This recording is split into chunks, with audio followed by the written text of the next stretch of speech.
worth it. I got my identity from them saying I was awesome and telling my kids I was awesome and having my kids tell me I was awesome.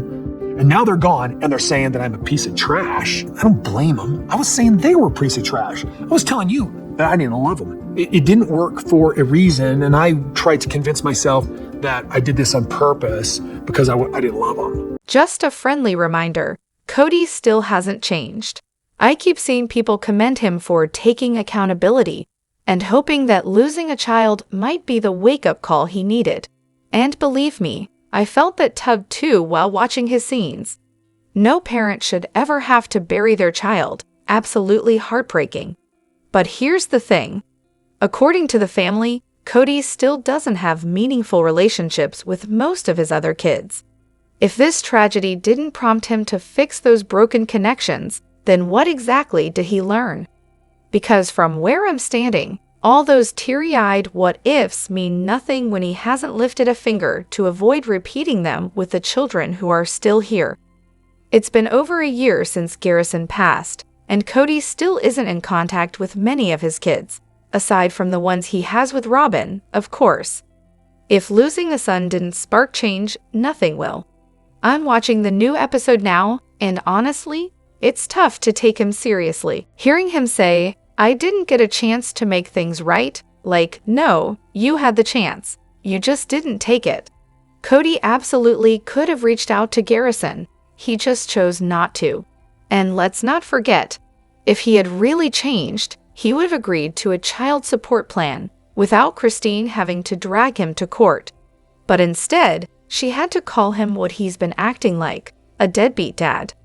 Yo, what's up everyone? Welcome back to ThreadoraTalks, where the conversations are always next level. I'm your host, Jenna, and today, we're turning things up a notch. Trust me, this is one video you do not want to miss, so let's dive right in. Robyn not sobbing over Garrison. I'm honestly a wreck after watching the latest episode, and yet somehow she's the one sitting there dry-eyed. I literally yelled at my screen. You're not crying.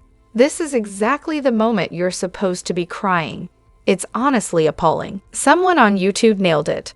Robyn seemed like she was consoling a friend who lost someone she didn't know. That's exactly it.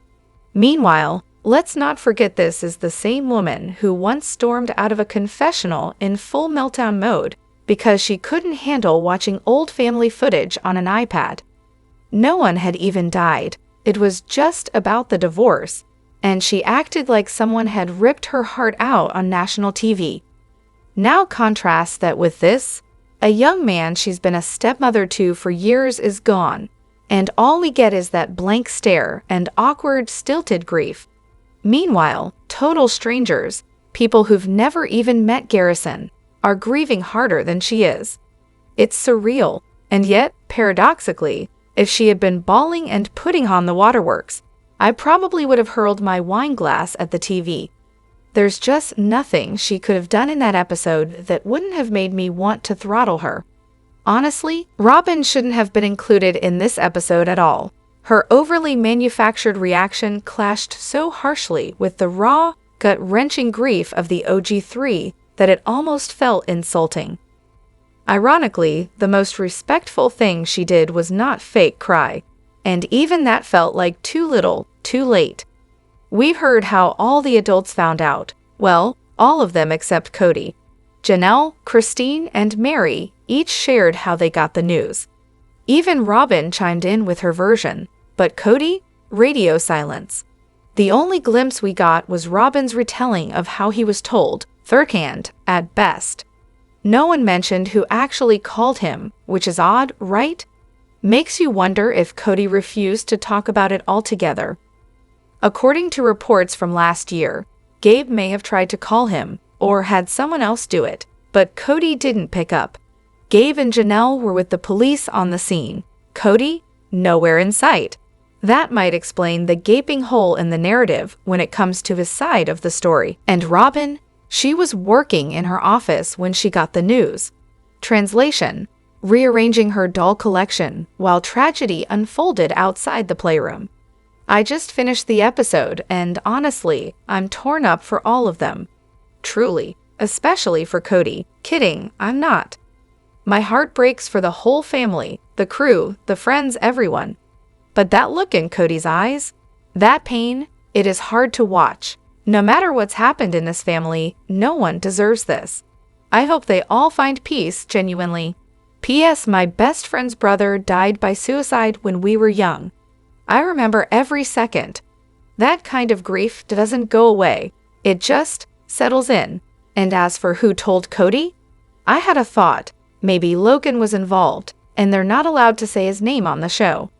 The police report did mention that Gabe initially went to inform his father, but another family member stepped in to help, and Gabe returned to Janelle at the townhouse. So far, there's no solid evidence that Kody refused to take calls or show up, though the silence speaks volumes. Just watch the Garrison episode, and wow, I thought I was prepared. I lost my sister to suicide in 2018, and most days I tell myself I've got a handle on it. Thought I could get through this one just fine. Spoiler, I couldn't. The moment Meri got that call, I was sobbing. Not tearing up, sobbing. The pain this family is living through. It's the kind of grief that dismantles you from the inside out. Unless you've lived it, you don't truly get it, and I hope you never have to. So before anyone decides to post something cruel or hot take-ish, especially about the kids, maybe take a moment to consider what they're actually going through. Yes, my Kelty haters, I'm glaring directly at you. Right now, I'm at the part where Janelle is talking to her sister, and I've been crying nonstop. It's heartbreaking in every sense of the word. Meri looking at her phone, realizing it was Kody, then that immediate call back. I knew it was coming, and still it hit like a truck. They showed just enough of Meri's reaction to make it clear. This episode was going to be emotionally brutal, and it absolutely was. I truly admire the strength it took to film this episode. As someone who lost a brother to suicide in 2019, I can't even begin to imagine talking about it publicly, especially so soon after it happened. The emotional resilience each of you showed is something I deeply respect. I know that raw pain, the aching realization that your funny, stubborn, always smiling brother will never walk into the room again, never hug you, never laugh at your dumb jokes. That pain doesn't go away. It just reshapes itself. I appreciated Gabe's words so much. He didn't dwell on the circumstances of Garrison's death, and thank God for that. I hate when people ask me, how did he die? As if that's the most interesting thing about my brother. Why not ask how he lived?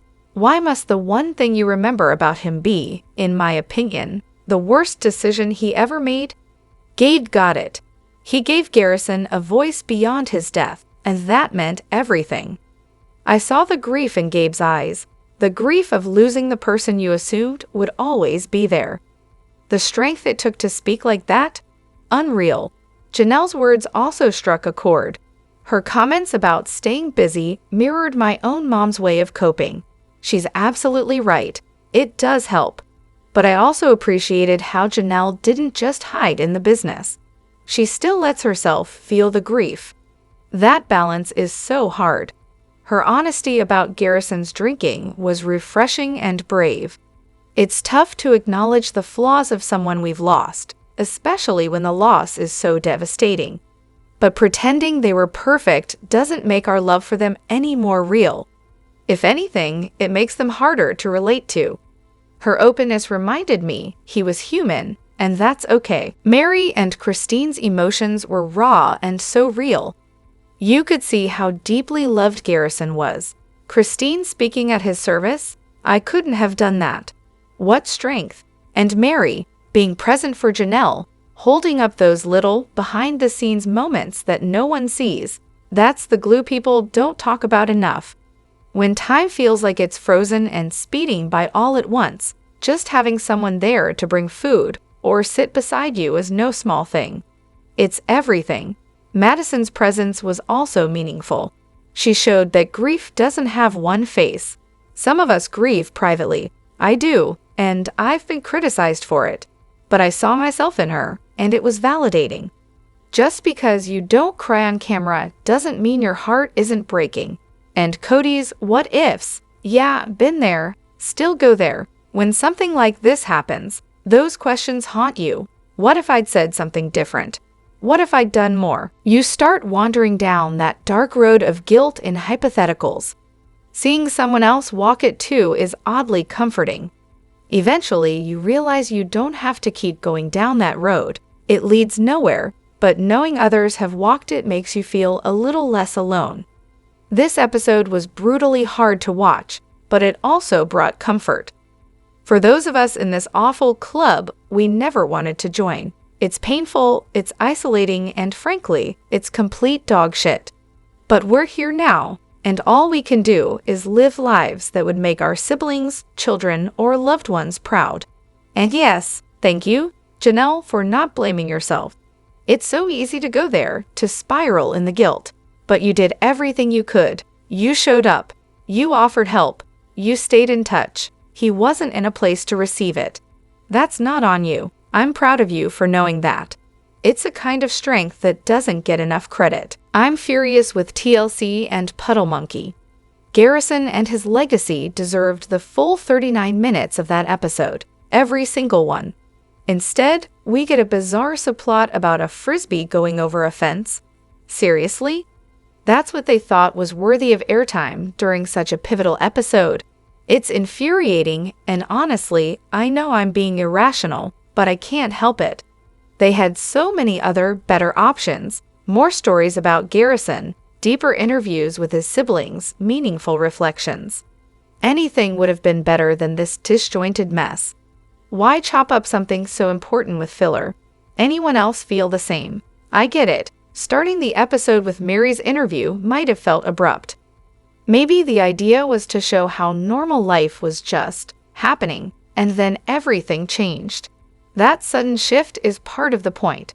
Still, it's hard not to feel like Garrison deserved more focus. And yes, I know the next episode is also about Garrison. So no, they're not moving on to something fluffy next week. But still, was the frisbee really necessary? Looking back on the COVID era, there's one moment from Sister Wives that I can't stop thinking about, though I wish I could remember which episode it came from. Kody actually said, "I know if somebody in this family dies, there's going to be a bunch of other people I hate because of it. I don't want to have one of my children die, and then me hate the people who weren't doing the rules, and then end up in a divorce with whoever's child died."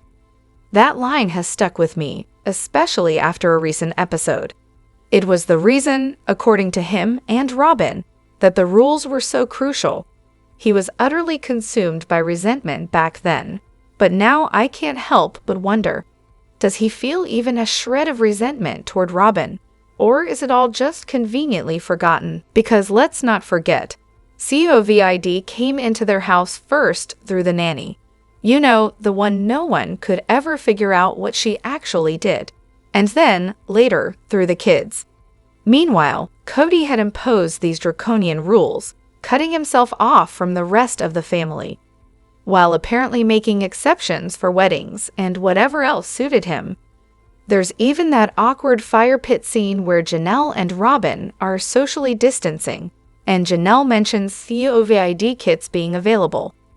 The look on Robyn's face, a pure, oh shit moment, because the whole thing was unraveling. Here's the issue.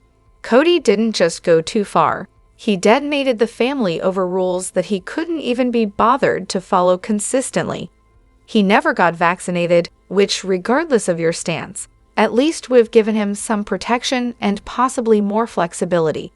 Instead, he screamed loyalty while living out a whole highlight reel of hypocrisy. Worse, it took months before he even shared the infamous rules with the OG3. Meri, who had apparently followed them like gospel, was still completely shut out. This was never really about the virus. It was a power play, a loyalty test. A way for him to justify moving full-time into Robyn's world and shutting the rest out. And the punchline? Everyone in Robyn's house except one person ended up getting COVID anyway. Meanwhile, Janelle and some of her kids got it, dealt with it, and moved on with life. No drama, no catastrophes, just resilience. To be clear, yes, COVID was serious. People died, people suffered long-term effects, and many followed all the rules and still got sick.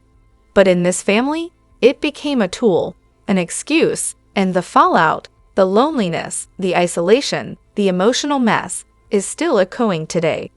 If Kody had just been reasonable instead of turning into the COVID overlord, maybe, just maybe, the family wouldn't be in shambles. When a child dies by suicide, the most important thing we can do is not rush to blame, especially not when serious mental illness, SMI, is involved. Around 6% of U.S. adults live with SMI, a condition that profoundly affects daily life and can tragically lead to suicidal thoughts or actions. It's a medical issue, not a moral failure, not a parenting report card, and certainly not an excuse to pile grief on grieving families. So no, I'm not here to blame. I'm just here to point out a few uncomfortable truths, like the fact that Kody apparently thinks his esophagus leads to his lungs. That kind of logic gives you a glimpse into the empathy and insight he might have been working with. Garrison battled depression, and yes, he had a father who, by all available evidence, was emotionally negligent at best. As someone who has lived with depression myself, I know the way it drags you under, regardless of how good or bad life looks on the outside. It's a monster that whispers lies when you're alone. Support helps, but it doesn't always save you. I've been on that edge. No judgment, just reality. I lost one of my closest friends to suicide in 2020. I will never believe he killed himself. Depression did that. It's a disease, and it stole him, just like it stole Garrison. Now, can we talk about what we can see? Janelle mentioned Garrison started drinking during COVID. Anyone else remember what else happened then? Let me jog your memory. Garrison described in Season 18, Episode 9 how Robyn hijacked the family gift exchange, turned herself into the victim, as usual, and how his father, Kody, didn't even know he had bought a house, a car, or enrolled in school. His exact words, "We don't need a father anymore. Robyn can have him." That's not rebellion. That's heartbreak. He felt invisible. Like his father didn't care. His eyes didn't lie. He was in pain. Robyn crying on cue, playing the victim, while the siblings just shook their heads and called it like they saw it. Again, not verbatim, but close enough to sting. So are Kody and Robyn responsible for Garrison's death? Not entirely. Life and loss are more complicated than that. But did they cause him pain? Absolutely. Pain that compounded his mental illness. Pain that pushed him closer to that edge. Let me be clear. I know Kody didn't cause Garrison's death, but I need to get this off my chest. Kody had so many chances to repair things with Garrison, and every single time, he chose Robyn and her family instead. Repeatedly, he humiliated their mother, trashed his own kids on national television, and did it all without a shred of remorse. I wouldn't wish this kind of pain on anyone, but if there's one person who should have to sit with it forever, it's him. The OG3 and the rest of the siblings, they'll eventually find peace, knowing they tried. They showed up. They fought for him. Addiction is a monster. Depression and anxiety, even worse. I'm not saying this tragedy wouldn't have happened if Kody had been more present, but how do you just not show up? And let's be honest, he still hasn't made amends with most of his other kids. Maybe some of them aren't ready, and that's totally valid. Boundaries are healthy, but part of me thinks he's not even trying, because making an effort might upset his exes. Anyway, sorry if I'm all over the place. I'm still processing. But if you read this far, thank you. Truly. Alright, now I want to hear from you. Sound off in the comments and let me know where you stand. Agree, disagree, or something in between? And if you're enjoying the vibe, hit that like button, subscribe, and ring the bell so you're always in the loop. Your voice counts, and I'll catch you on the next one. Thanks for hanging with me.